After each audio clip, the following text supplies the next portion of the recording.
Fundación Libertad y Desarrollo presenta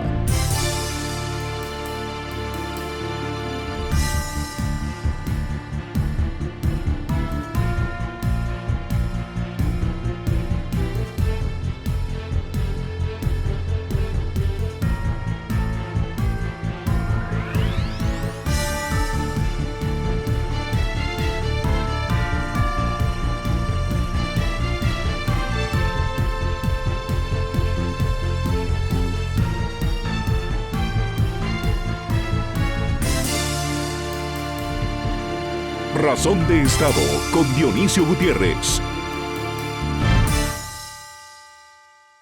Con demasiada frecuencia, los guatemaltecos nos dejamos atrapar por ciclos de crisis de los que nunca o casi nunca nuestro país sale ganando. Intereses, ideología, egoísmo y luchas de poder son algunas de las causas que impiden que Guatemala salga adelante. ¿Alguna vez nos hemos preguntado si el problema es que todos estamos fallando?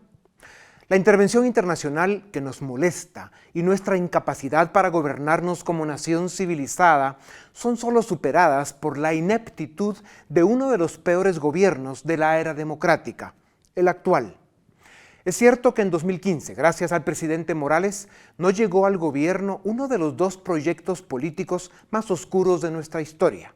Pero Morales y su equipo, además de que saben que dejarán el poder con un saldo muy negativo, será por su incompetencia o por miedo a los casos legales que vienen, pero hoy, además, siguen la narrativa de un gobierno autoritario y con la tentación de seguir violando la Constitución, para aumentar las cuentas por las que tendrán que responder el 14 a las 14 en enero de 2020. A la Corte Constitucional se le señala de tener agenda ideológica y dañar la economía. Al presidente y al gobierno se les señala de incapaces, irresponsables y corruptos. Para los diputados que controlan el Congreso se acabaron los adjetivos del diccionario. A la CICIG se le señala de errores, abusos y delitos, y a Naciones Unidas de ineficiente, indiferente y poco creativa.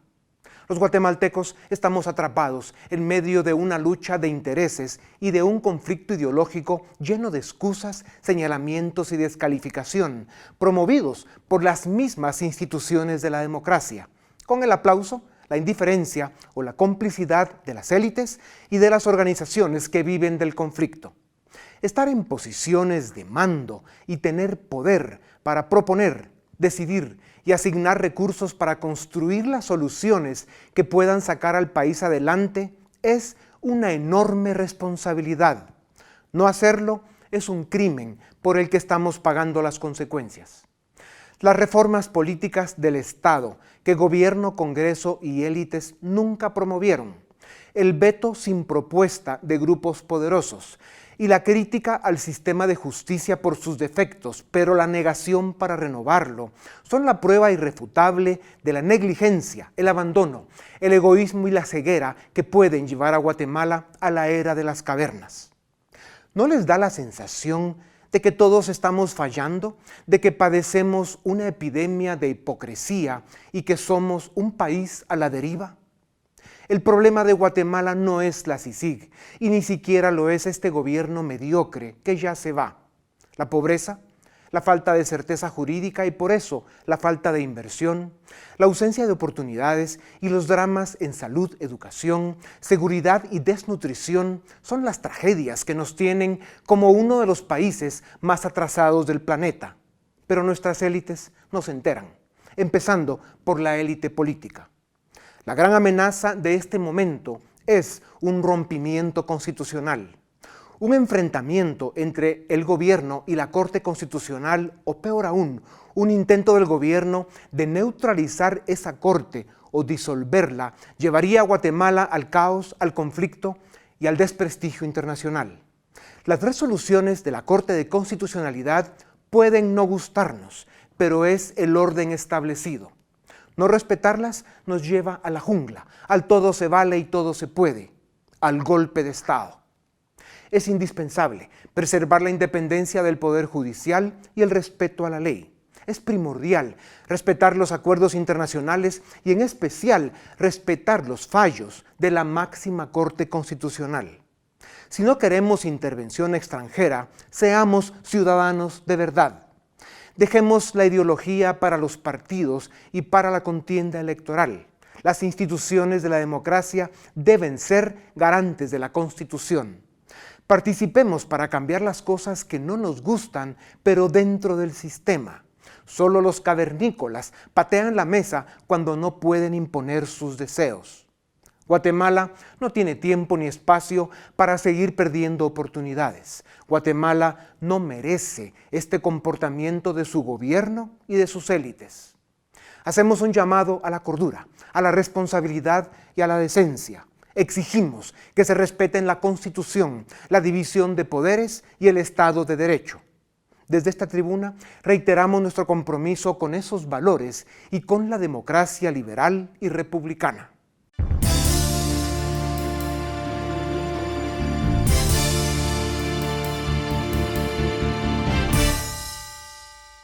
Bienvenidos a Razón de Estado. Hoy nos acompañan Fritz Thomas, él es doctor en Economía, y Pedro Trujillo, doctor en Ciencias Políticas. Doctores, bienvenidos a Razón de Estado. Sabíamos que 2019 será un año difícil y está cumpliendo. Doctor Thomas, el problema de Guatemala no es la CICIG, y ni siquiera lo es este gobierno mediocre que ya se va. El gobierno de Morales solo tiene el potencial de hundir más a Guatemala y profundizar sus crisis. La pobreza, la falta de certeza jurídica y por eso la falta de inversión, la ausencia de oportunidades y los dramas en salud, educación, seguridad y desnutrición son las tragedias que nos tienen como uno de los países más atrasados del planeta. Pero nuestras élites no se enteran, empezando por la política. La gran amenaza del momento es un rompimiento constitucional, un enfrentamiento entre el gobierno y la Corte de Constitucionalidad, o peor aún, un intento del gobierno de neutralizar esta Corte o incluso disolverla. Son capaces de eso y más. A la Corte de Constitucionalidad se le señala de tener una agenda ideológica y hacer daño al aparato productivo del país, y peor aún, a la certeza jurídica, razón por la cual a Guatemala no viene a invertir ni Dios. Al gobierno se le señala, además de corrupto e incompetente, que lo es, de hipócrita y manipulador. Su plan de gobierno ha sido, desde el principio, un baile a muerte con la CICIG para encontrar la forma de expulsarla. Y el resultado de esto pues, es digamos, la captura del Estado continuada y el gobierno al servicio de la corrupción y la impunidad. Da la impresión de que todos estamos fallando. Gobierno, Congreso, sistema de justicia, ciudadanos. Tenemos una crisis de gobernabilidad y una sociedad enfrentada, polarizada.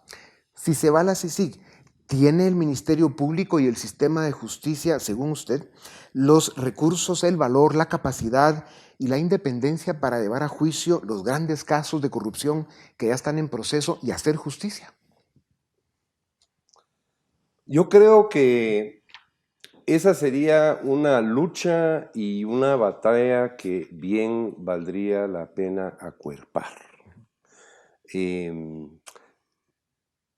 11 años de CICIG, pensaría yo que desde el punto de vista de tecnología, digamos, jurídica, como institución, ya debiera de tener esta tecnología y alguna cultura desarrollada.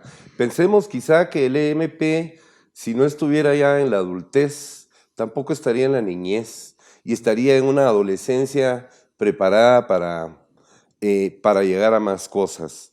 Yo creo que después de esta época que hemos vivido de muchísima confrontación, de mucho conflicto,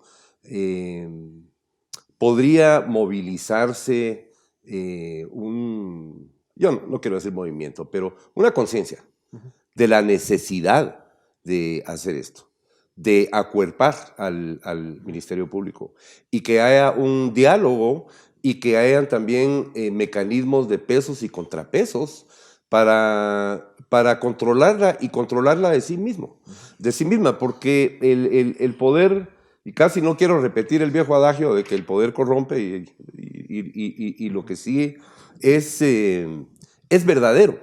Entonces tampoco querríamos algo como completamente desenfrenado, pero como una respuesta concreta a la pregunta, yo creo que sí puede estarlo, si lo vemos como un proceso.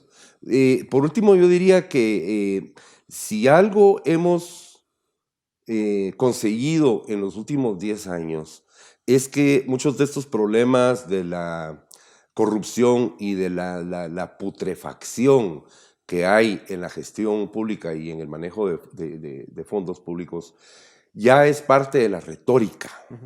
Y yo soy de la escuela de Deirdre McCloskey que cuando las personas hablan de las cosas y las tienen presentes y les preocupan, es donde realmente empiezan a surgir las soluciones. Y ya esto ya es parte de la retórica en el país. Sí, terrible. Doctor Trujillo, a CICIG se le acusa de errores, abusos, compra de testimonios y delitos. Hay algunos indicios que preocupan. Después de varios meses sin presentar los grandes casos pendientes de los que tanto hablan, CICIG decidió procesar un caso que es cosa juzgada en España y con él se abrió un frente innecesario con el sector empresarial, con parte del mismo, y con gente que incluso le ha apoyado. En un estado capturado como Guatemala, donde el gobierno, además de ser el cómplice principal, como lo han sido casi todos los gobiernos, es un gobierno hipócrita, charlatán y corrupto. ¿Cómo pudo ser tan mediocre la estrategia de CICIG para no ver las amenazas y escoger el ataque como la mejor defensa, presentando los grandes casos pendientes, que los hay, y con ellos recuperar el apoyo masivo de la gente que lo necesita? ¿Cree usted que fue un grave error dejar pasar tanto tiempo sin presentar los grandes casos de los que tanto presumen? Bueno, yo creo que se han presentado grandes casos. El caso La Línea, el caso Ipisa, pero el hace caso 2 años. Construcción. Sí, pero se han ido presentando. Lo que tampoco hay ya son tantos grandes casos. Es decir, se han presentado muchos y otros que quedan. Cuando CICIG presentaba los casos, había comentarios diciendo están buscando la oportunidad política del momento para presentarlo. Y justamente ahora estamos hablando por qué no se presentaron los casos que se deberían de haber presentado. Hay que pensar lo siguiente, CICIG es un órgano de apoyo al Ministerio Público. Yo tengo referencias de que hay casos encima de la mesa del Ministerio Público. ¿Por qué el Ministerio Público no los presenta? No es CICIG la que presenta los casos, no es CICIG la que tiene la capacidad de decir ahora lo quiero presentar yo. Hemos tenido un cambio de fiscal en el primer trimestre del año. Esta fiscal es absolutamente distinta a la anterior. Yo creo que es más puntillosa desde la perspectiva jurídica, requiere, en mi percepción, de un estudio más mesurado que hacía la anterior, de unos tiempos distintos, y lo que hemos visto es que el primer caso lo presentó allá por mayo y luego han venido estos. ¿Podemos acusar a CICIG de no haber tenido la habilidad de presentar casos? Bueno, podría ser una percepción, pero hay que hablar más del Ministerio Público. Bueno, crearon expectativas muy grandes. El caso Obre, de que una segunda fase que era muy grande, donde habían más de 30 diputados involucrados. El tema de Transurbano en una segunda etapa. Había un caso también de tráfico de influencias de una empresa muy grande. El mismo caso Tigo está pendiente. Por ejemplo. Por poner un ejemplo. Y otros. Entonces sí habían casos muy grandes que se quedaron ahí y que terminaban de desmantelar de alguna manera el aparato político. Digamos, el no haber perseguido a personajes del gobierno de la UNE y Álvaro Colón y Sandra Torres, que también creó un gran vacío y decepción porque todo el mundo sabe la verdad, pero nadie quiere Sí, pero por encontrarla. ejemplo, el gobierno de Álvaro Colón en su totalidad, excepto el vicepresidente, está procesado. Y el secretario general de la UNE fue procesado. Otra cosa es que el juez lo dejó en libertad porque no encontró las pruebas suficientes. Es decir, yo creo que sí ha habido. Lo que sí estoy de acuerdo es que hay una velocidad distinta en CICIG en este año, pero también es producto de que la velocidad en el MP es distinta. De acuerdo. Ahora, a los dos una reflexión y al final una pregunta rápida, y tal vez el doctor Tomás sería el primero en comentar. Los malos resultados y la crisis permanente indican que todos estamos fallando de alguna manera. Veamos solo un ángulo, la hipocresía de unos y otros. Prisión preventiva, realidad de 25 años, hasta ahora se critica. Falta de condenas, los casos no caminan, el sistema está colapsado hace varias décadas. El abuso de la ley de amparo, un sistema permisivo y abusado. La forma en que se eligen jueces y magistrados, los políticos han cooptado las cortes. La ley de antejuicio, impunidad para los políticos. La ley electoral, que es el origen del problema, no les interesa modernizarla. La ley de compras y contrataciones del Estado, ni hablar, se acaba el botín. El argumento de la soberanía, por favor. O sea, estos son algunos de los temas que gobierno y Congreso principalmente no quieren discutir ni resolver. O sea, nos engañan, nos mienten constantemente y usan cualquier excusa para que nada cambie. Y eso para Guatemala es la muerte. La CICIG se va en enero o se va en septiembre. O sea, pero se va. Vivimos en un país que no funciona y al que el crimen organizado, especialmente desde los gobiernos, pues tienen capturado al Estado. ¿No creen ustedes que la CICIG debe dejar de ser la excusa de nuestros conflictos y que lo que debemos hacer es trabajar por las reformas que el Estado necesita y crear las condiciones para que la economía crezca al ritmo que necesitamos para salir de la pobreza? Doctor. Bueno, con este catálogo que acabas de dar de algunos de nuestros males, que en realidad estás describiendo grandes falencias en la matriz institucional del país. Hay factores que no se terminan de comprender, como de dónde está el pozo, de dónde salen los liderazgos que pueden conducir a las discusiones y a los diálogos y a los diseños necesarios y la obtención de los consensos para lograr estos cambios. En una situación en la que una palabra como reforma ya está tan descalificada y tan trasnochada, pero efectivamente es lo que necesitamos en todos estos campos que mencionaste, además de los tradicionales que nos aquejan, como el sistema educativo, el sistema de salud,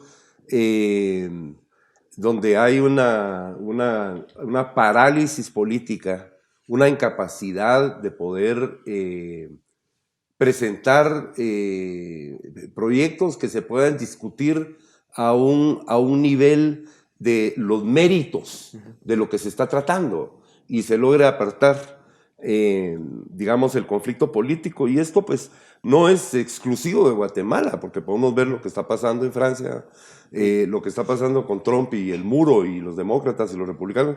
O sea, esta es parte de la vida política, pero efectivamente estas son tareas atrasadas por hacer. Creo que yo estoy viendo con un poco de falta de esperanza los procesos políticos que vamos a tener este año. Sí. Y en gran parte precisamente por las reglas del juego políticos, que no estoy viendo yo que van a surgir esos liderazgos que puedan conducir este diálogo. Pero coincido, Dionisio, en que nos hemos encerrado en este conflicto, que la cuestión ahorita con el CICIG la ha venido a agudizar, y todos estos problemas se siguen pudriendo ahí. Sí. Y se siguen agravando. Sí. Doctor Trujillo, y para darle más vueltas al conflicto este famoso de CICIG, la OEA, la ONU y todas estas instituciones de letras elegantes, llenas de burocracia, que forman un complejo e ineficiente rompecabezas, son parte del problema que vive el mundo. Agenda ideológica, lo cual es una epidemia en países e instituciones por todo el mundo, y poco liderazgo, incapacidad para incluso forzar sus decisiones. Vimos el caso de Venezuela y toda la hipocresía en la comunidad internacional, y cómo la OEA, en la época de Insulza, pues fue un cómplice del chavismo, y luego pues no han podido, digamos, forzar sus decisiones. En el caso de CICIG y Naciones Unidas, ¿no cree usted que en el momento en que se hizo evidente un conflicto personal entre el presidente Morales e Iván Velázquez, la ONU debió cambiar comisionado, dando primacía al objetivo central de CICIG, que es ayudar a desmantelar el aparato criminal que tiene capturado al Estado guatemalteco? Absolutamente se podía haber hecho. De hecho, ocurrió en 2 ocasiones anteriores. Se cambió a Dalanese, se cambió a Castresana y aquí no pasó nada. El tema es cuando el presidente, después de hablar con el secretario general, decide declararlo non grato. Y ahí es el punto de quiebre. El presidente vulnera el convenio. El presidente vulnera normas. Que podemos estar de acuerdo con ellas o no. Pero es un tema de orgullo entonces, de que como lo declararon non grato, entonces el secretario de Naciones Unidas bueno, dice, yo creo que pues se entró, sí. de acuerdo, se entró, si ustedes quieren, se entró en una dinámica perversa en la que el presidente decide, saltándose el convenio y la normativa legal, declarar non grato a alguien que no podía. Entonces, el secretario general de Naciones Unidas no da su brazo a torcer y genera la dinámica del adjunto. ¿Por qué no se habló esto realmente por parte del gobierno en Naciones Unidas para proponer un cambio cuando ya había unos plazos de cese de CICIG, de traslado de competencia? Entonces lo que se entró, creo yo, es en una dinámica perversa de unos y otros que evidentemente, en mi opinión, fue generada por el gobierno, por el actual gobierno nacional. Y si queremos, y hay que aceptarlo, también de alguna manera poco comprendida y mal manejada por Naciones Unidas. Pero como se desató este tema, pues evidentemente se entró en esa espiral. Sí. Yo no estaría de acuerdo en que este problema fue generado exclusivamente por el gobierno. Yo creo que uno de los primeros grandes errores que cometió Iván Velázquez fue acorralar al hermano y al hijo del presidente, que no era necesario hacerlo por las faltas cometidas. Se podría haber manejado de otra manera. Yo no digo no manejarlo, se podría haber manejado de otra manera. Está el presidente de la República, viene Iván Velázquez y por más que diga que él no, que es el Ministerio Público, no, viene Iván Velázquez y mete a la cárcel al hermano y al hijo del presidente. Pero Fritz, ok, pero déjame terminar. Cuando se comete un delito, luego, eso es lo que corresponde. Okay. No, pero a saber si eso correspondía con ese delito. Ok, pero con tantos delitos que hay, eso es lo que corresponde. Pero es yo que te no estoy diciendo, Pedro, la acción que eso le significa al presidente y cómo esperas que reaccione. Ok, déjame terminar. Luego, para mí es indiscutible que Iván Velázquez se convirtió mucho más allá de un asesor del Ministerio Público en un actor político, haciendo y deshaciendo, decidiendo él cómo terraformar la institucionalidad del país, con reformas a la Constitución, con reformas a esto, digamos, yo sinceramente pienso que a estas alturas el Tribunal Supremo Electoral está completamente cooptado por la CICIG. Y yo pensaría que si permanece Iván Velázquez en Guatemala, no van a haber elecciones transparentes ni honestas. Ya no es decir, está, ¿verdad? Es un actor político. Sí. ¿Qué quiero decir con eso? Él escoge ganadores y escoge perdedores. Sí. El problema Entonces, no es como que de repente le dio un berrinche al presidente. Claro. El problema es que se crearon unas condiciones para que exista esa óptica y solo eso ya Correcto. debería de provocar algún tipo de cambio de jugadores. Vamos a ver, Frey, eso es una percepción, no es una realidad.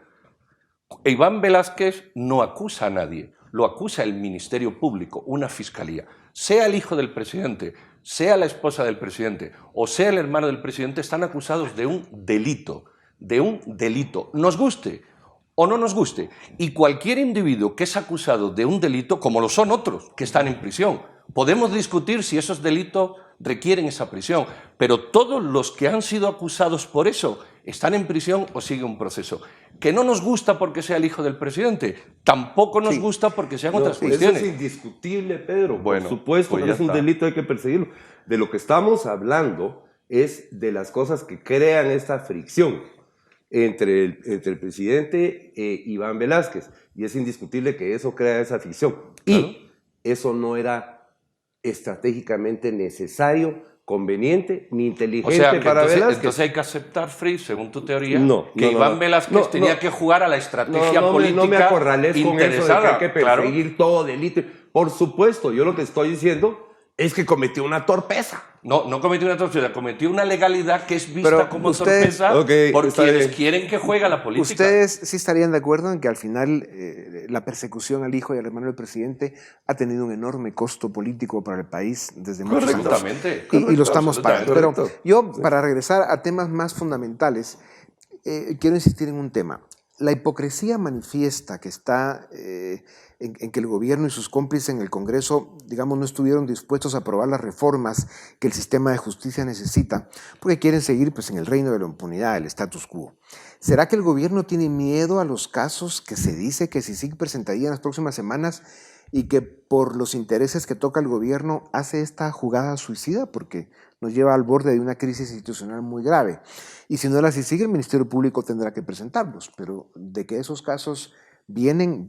El gobierno estaría apostando a que si la CICIG se va, a lo mejor logra parar ese movimiento. Dionisio, disculpa, ¿cuáles serían estas reformas que propuso la CICIG que son tan fabulosas que el no gobierno son no las quiso? que propuso la CICIG. Hubo gente de la máxima experiencia en Guatemala, de gran capacidad, que en esta mesa conocemos, que hicieron propuestas serias que tenían un nivel de consenso importante. ¿Cuáles? Y que había yo por tiempo no me quiero meter en esos detalles, pero sí le daban al sistema de justicia el oxígeno, la forma y la fuerza necesaria para limpiar toda la carga. El Consejo Judicial y todo eso. Exactamente, habían reformas importantes. No sé si esa era parte de la última en la que hubo un consenso suficiente, pero de que quedaba mucho mejor, yo escuché algunas eminencias que lo afirmaban. Pero en todo caso, la pregunta que quería hacerles es, ¿estamos viendo la caída de la máscara de un gobierno autoritario que está dispuesto a todo para salvar su pellejo? ¿O es un acto de valor para rescatar la soberanía del país, esto que está sucediendo? Es un acto de sobrevivencia. Es un acto de sobrevivencia. Yo creo que mucho de lo que has dicho sobre el gobierno es cierto. Yo no veo que tengan mayores programas de trabajo, que estén haciendo cosas que vayan a sacar al país adelante, que vayan a hacer reformas importantes, que tengan estrategia. Ahora, ¿por qué es un gobierno autoritario? Pues pregunto, Ya. ¿qué lo hace autoritario? Bueno, hay bastantes síntomas, la sacada de las tanquetas aquellas, el aparecer en la declaración del non grato a Iván Velázquez con todo digamos, el alto mando del ejército detrás. Pero yo quisiera saber qué ha hecho. O sea, yo estoy de acuerdo en que es un gobierno incompetente. ¿Cómo se ve amenazada la Corte de Constitucionalidad con todo y lo que no estemos de acuerdo en muchos de sus fallos? Digamos, hay un orden establecido que si está mal hay que buscar la forma de cambiarlo en una forma legal. Sí, pero digamos, están deteniendo a un montón de gente arbitrariamente, están reprimiendo a la prensa. Sería el siguiente paso, ¿verdad? De que hay conatos. Quizá. Se ven síntomas, sí. digamos. O sea, estoy de acuerdo con todos los calificativos que has dado esta noche sobre... Pero yo síntomas. creo que no llegan autoritarios. Ya, no. Por eso digo, se está empezando a caer la máscara, ¿verdad? Okay. Ahora, algunas preguntas rápidas porque los segundos se nos fueron. ¿En manos de quién está el país realmente? Bueno, el presidente tiene cerca de 10 denuncias. El secretario general del partido que sostiene este gobierno está huido en busca y captura, el señor Ovalle. Los canales de televisión que apoyan a este presidente, los tres, Vea Canal, los canales abiertos y Canal Antigua, están 2 de ellos en busca y captura sus dueños. La radio que apoya a este presidente, el señor Rabé, está en busca y captura y en petición de extradición. El general de la Guardia Presidencial está acusado de parricidio en arresto domiciliario. Y su hermano, que tiene confiscada 16 millones de dólares, cuya procedencia no puede demostrar, es diputado asesor del presidente. Ya. ¿Y me preguntas en manos de quién está este gobierno? ¿En manos de quién está este país? Esa es la configuración más evidente de que tienen al presidente en una dinámica delincuentes o personas en busca y captura acusadas de graves delitos que son los que siguen manejando teclas. Lo que es evidente es que Guatemala pasa por un momento crítico en el que hace falta cordura, madurez, responsabilidad y que esperaríamos que los liderazgos de los distintos sectores del país pues, digamos, seamos capaces de ejercitar esos valores para que el país no se desborde. Al final... ¿Puedo comentar esto? Muy breve. Yo creo que esta explicación, todo lo que acaba de decir Pedro es verdadero. Hay unas grandes mafias incrustadas ahí, pero a mi juicio, esto es más bien sintomática de que el país no está en manos firmes. Es decir, el país no está en manos firmes. Y por eso es que ocurren todas estas cosas. Hay oportunidades. Sí, hay muchas oportunidades. Estamos de acuerdo. No hay manos firmes que tengan el país. Entonces, al final, si los 3 poderes del Estado están fallando, ¿a quién obedecemos? ¿A quién seguimos? ¿Qué dice la Constitución? Y estas 2 preguntas las vamos a dejar para el siguiente debate en Razón de Estado, porque aquí se nos acabó el tiempo. Insisto, Guatemala pasa por un momento de gran dificultad. Nos hemos convertido en una sociedad muy fracturada, muy polarizada, muy enfrentada. Eso hay que encontrarle salida de alguna forma. Somos guatemaltecos, queremos construir un mejor país. Ojalá podamos encontrar los argumentos y las motivaciones para que, digamos, reunifiquemos en la medida de lo posible a la sociedad y que podamos poner a Guatemala por la senda correcta. Eso es lo que yo creo que todos los buenos guatemaltecos, que somos la inmensa mayoría, queremos. Gracias, y con ustedes volvemos en un momento para la segunda parte de Razón de Estado, en la que presentamos el debate de la juventud.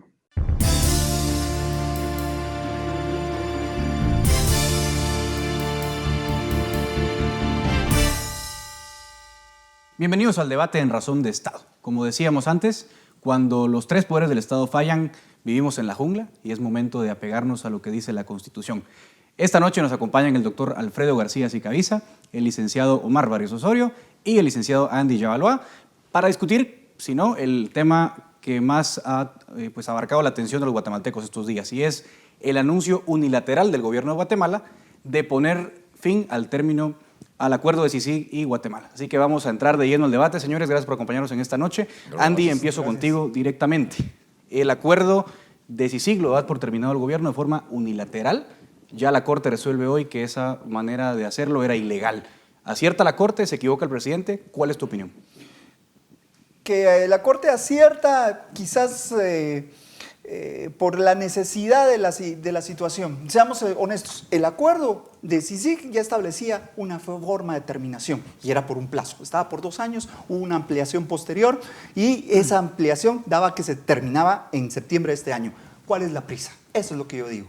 Y en ese orden de cosas, a través de un acuerdo gubernativo, el 2-2019, pretender de forma unilateral, que no está concebido de esa manera dentro del propio acuerdo de creación de CICIG, pretender dar por terminado aquello, me parece que es algo irrisorio cuando menos. ¿Cuál era el objetivo de hacer eso, Omar? De dar este anuncio unilateral y de tensar un poco la cuerda constitucional, porque al final de cuentas iba en contra de todo lo establecido en la Convención de Viena, ¿o es de una opinión contraria usted? Bueno, no, la verdad que yo lo que estoy viendo es que cada quien va aumentando su nivel de errores, ¿verdad? Falla la comisión, falla el comisionado, falla el presidente, falla la Corte Constitucional. El derecho lo han hecho un revoltijo. Si vamos a la parte concreta, la intención del presidente es totalmente errónea, no tiene fundamento legal para esa decisión, confunde todo el mundo el acuerdo, confunden la cooperación y confunden la comisión y hasta el comisionado, son cosas distintas. El presidente podía darle finalización a la cooperación que brindaba el Ejecutivo, pero no le puede dar finalización a un acuerdo internacional. Entonces creo que hay cuestiones que no se han analizado a profundidad y que se han confundido y se han complicado. Por otro lado, la Corte de Constitucionalidad, comparto lo que decía el licenciado, no es la materia realmente de amparo esto. ¿Podría ser una inconstitucionalidad? Podría, pero yo te reiteraría que ahí no había que hacer nada. Ese acto de gobierno es un acto nulo ipso iures, como una comunicación de publicidad, porque no tiene ninguna validez lo que había emitido el gobierno. Aquí lo que habría que ver es cuál es la intención trasfondo, pero mi especialidad no es en la parte política, sino en la jurídica. Doctor García, si la CICIG se iba en septiembre, porque el 3 de septiembre de este año vence el acuerdo de CICIG, ¿cuál era la prisa del gobierno por ponerle término de forma intempestiva a este acuerdo? Creo que es la proximidad al proceso electoral y el hecho de que CICIG está metida ilegalmente con el TSE. ¿En qué sentido está metida ilegalmente la CICIG? En el sentido de que la ley electoral y de partidos políticos que regula y reglamenta al Tribunal Supremo Electoral no faculta al Tribunal Supremo Electoral para firmar este tipo de convenios. Y los funcionarios públicos, incluidos los magistrados del Tribunal Supremo Electoral, solo pueden hacer lo que la ley les dice. Entonces hay 2 dimensiones en esto, la dimensión jurídica y la dimensión política. Y la dimensión política tiene que ver también con la violación al acuerdo que hizo el secretario general de la ONU. Pero si el acuerdo, vamos a en orden, si el acuerdo de cooperación entre el Tribunal Supremo Electoral y CICIG es nulo, ¿por qué no se impugnó ese acuerdo en concreto? Claro que se ha impugnado, pero se están haciendo brochas, para hablar en términos muy coloquiales. Yo tengo a mí, precisamente lo que mencionabas, creo que sí es relevante.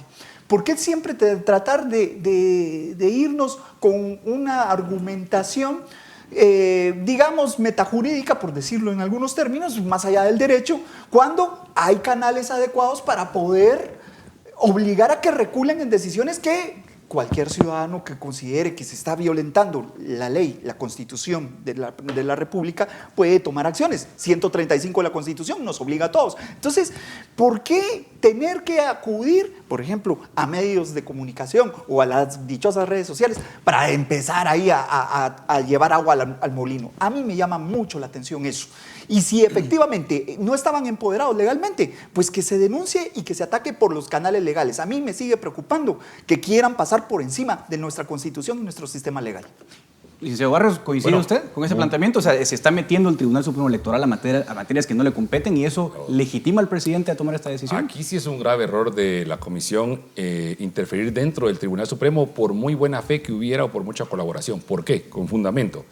Todos pueden ver el artículo 28 constitucional, el derecho de petición, y todos pueden ver el 137, el derecho de petición en materia política. En materia política solo pueden participar los ciudadanos, los guatemaltecos.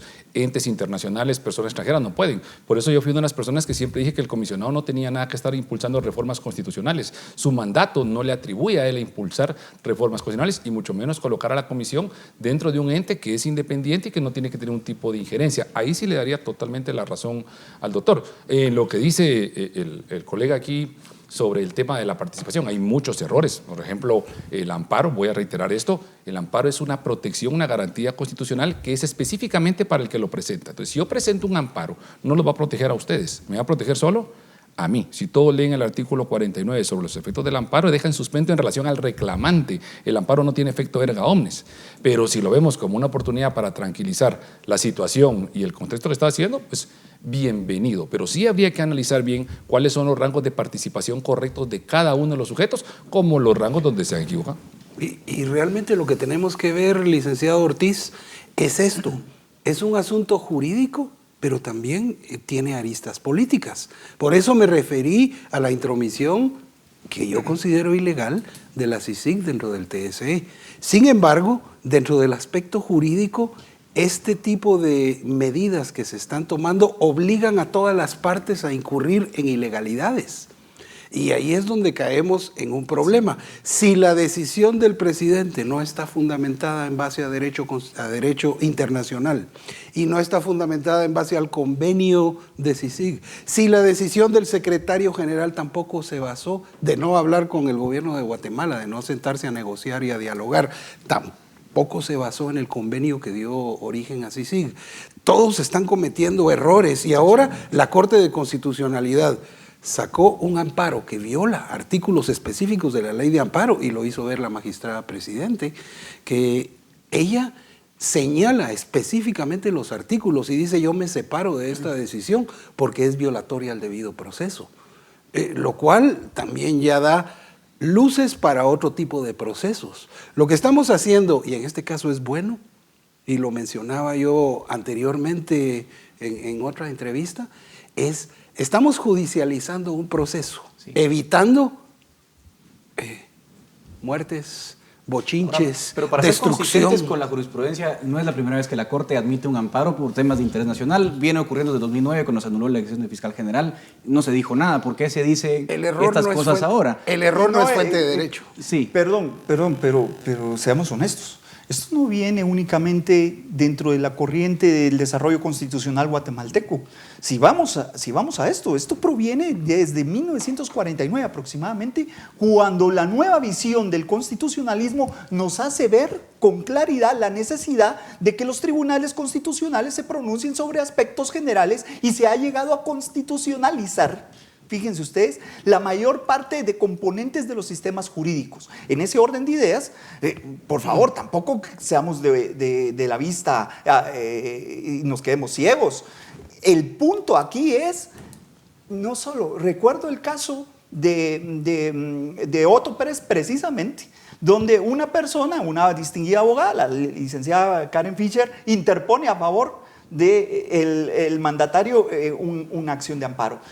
La admiten. Asimismo, recuerdo que SEDECON en aquellas ocasiones, en 2014, si mal no recuerdo, para el tema de la elección de magistrados, también interpuso acciones constitucionales y no necesariamente bajo una égida muy literal y clásica se hubiera dado la admisibilidad de esas acciones. ¿Qué es lo que sucede? Que hay lo que se conoce como la supraindividualidad en la acción constitucional de amparo. Ahora, licenciado Barrios, vamos a ese punto justamente porque el gobierno no ha estado contento con las decisiones de la Corte de Constitucionalidad. Correcto. Y la Procuraduría General de la Nación ha presentado una denuncia contra 3 magistrados. ¿Eso atenta contra la independencia judicial o cómo analiza usted esta situación? No, yo no creo que atente contra la independencia judicial ni que atente contra un posible golpe de Estado, un moralazo que toda la gente siente. Son quehaceres del quehacer político. La gente tiene que entender que hay decisiones que se van a ir a debatir a los tribunales, que se van a cuestionar nuevas corrientes, nuevas doctrinas, buenas, establecer una nueva jurisprudencia ordinaria legal, es parte del debate. No hay ningún rompimiento ni ningún atentado. Los magistrados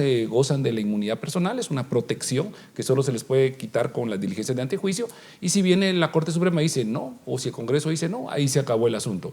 Y si dijeran que sí, y pensemos que si hay un hecho ilícito, pues el Ministerio Público efectuará la persecución penal, hay que esperar una sentencia. Son Ahora, herramientas la gran de defensa. pregunta es, ¿se puede cuestionar de prevaricación a un tribunal porque uno no está de acuerdo con la resolución? ¿O tienen que haber otros elementos para que se dé un prevaricato? Bueno, lo que hay que tener cuidado ahí es con qué tenemos que entender por prevaricato. Nuestro Código Penal es de 1973. No teníamos el actual marco constitucional, no existía la Corte de Constitucionalidad como ahora. Entonces, antes no se discutía en un tribunal privativo de carácter constitucional, estas herramientas se discutían dentro de lo que conocemos como sistema difuso, dentro de los mismos tribunales. Pero por supuesto que sí se puede cuestionar una resolución del Tribunal Constitucional, sí y solo sí los hace incurrir en responsabilidad penal. Pero un juez penal pero va a sí, definir si la resolución de la Corte es ilegal. Claro que sí, pero ojo, pero ¿en qué formato va a discutir si la orden del juez es ilegal? Si imagínate que nosotros pudiéramos establecer de que los fallos de la CC son inobjetables y que solo nos queda la Corte Interamericana o la Corte Centroamericana de Justicia o la Corte Penal Internacional, lo que tú quieras.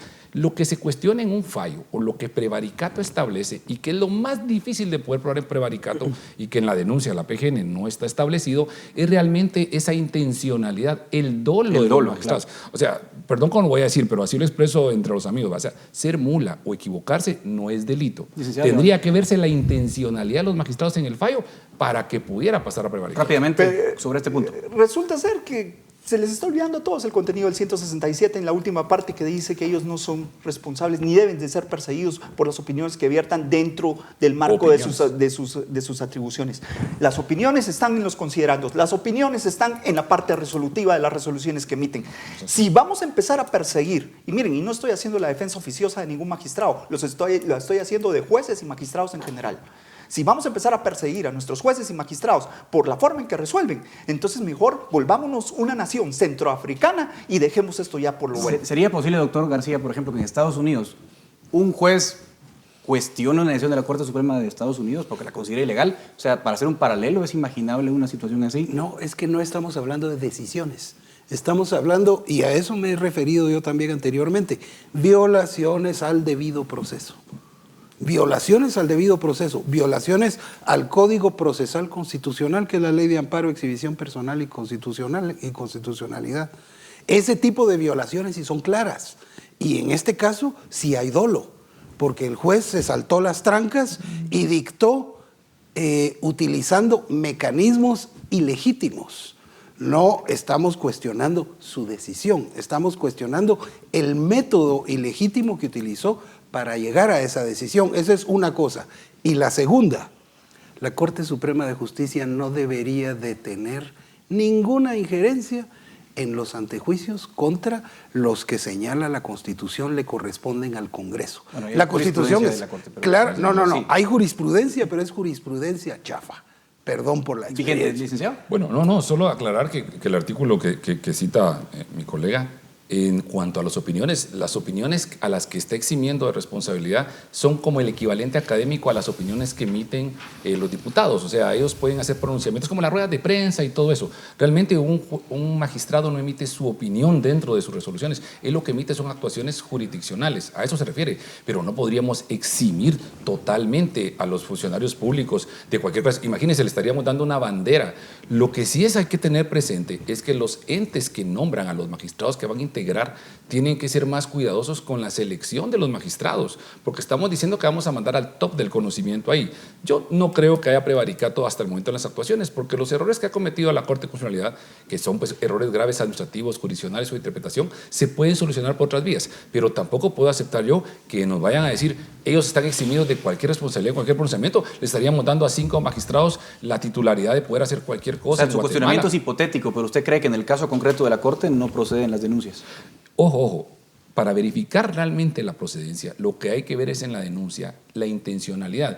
Prevaricato están los delitos contra la administración de justicia. Si un juez violenta sus principios funcionales, las competencias, las atribuciones que ha tenido, y a sabiendas de que está haciendo ese dolo, que es por decirte así, el verbo rector, que te va a solicitar que tenga ese conocimiento, que lo ha hecho con esa intención.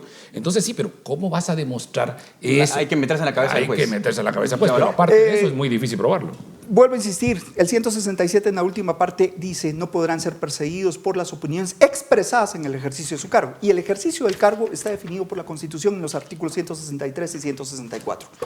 No es otro cargo, no es otra función. Ellos se tienen que pronunciar a través de las resoluciones que emiten. Y es sobre esto que no se les debe de perseguir. Solo mire el capítulo donde está el 167. El capítulo le va a orientar a usted a qué se refiere. Es importante que todos para analizar un artículo no lo analicemos aisladamente. No lo estoy analizando como el error que aislado, pasa licenciado, como el error que disculpe pasa que se lo con el digo. amparo. Eso es Viene la gente ejercicio interpreta el hermenéutico amparo equivocado. provisional con un capítulo y el amparo definitivo con otro capítulo. Siempre hay que ver los capítulos. Vamos a hablar, ya que nos quedamos sin tiempo, vamos a ver la última fase. ¿Qué es válida la instrucción entre abogados? ¿Cuál va a ser el futuro de esta, llamémosla así, crisis? El Ejecutivo tiene una orden ahora de la Corte de Constitucionalidad, un amparo provisional que le dice que tiene que estar en vigencia. ¿Cuál debe ser el camino del doctor García? El camino es bien sencillo. El camino es obedecer la instrucción de la Corte, que habla de exhortación, negociar con Naciones Unidas. Espero que Naciones Unidas se dé cuenta del peligro que está poniendo al sistema en general en Guatemala. Los logros de 35 años se pueden caer en 10 minutos si a alguna de las partes se le ocurre romper. Tiene que haber voluntad de diálogo por parte de Naciones Unidas, que es una organización que se creó para la paz, para el mantenimiento de y velar por los derechos humanos.